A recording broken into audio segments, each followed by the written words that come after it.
चला आज ना मी मस्तपैकी शेपूची भाजी बनवणार आहे मुगाची डाळ घालून.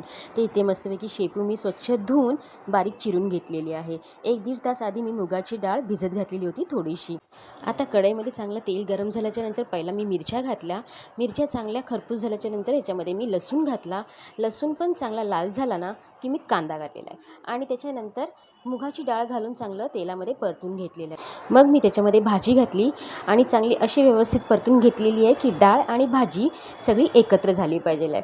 चांगली व्यवस्थित परतल्याच्यानंतर याच्यावरती मी झाकण घातलेलं आहे. झाकण काढल्याच्यानंतर भाजी माझी 50% व्यवस्थित शिजली होती. मग मी त्याच्यामध्ये चवीप्रमाणे मीठ घातलं आणि परत एकदा व्यवस्थित भाजी फिरवून घेतलेली आहे. ह्याच्यामध्ये मी मस्तपैकी ओला खोबरा घातलेला आहे भरपूर असं.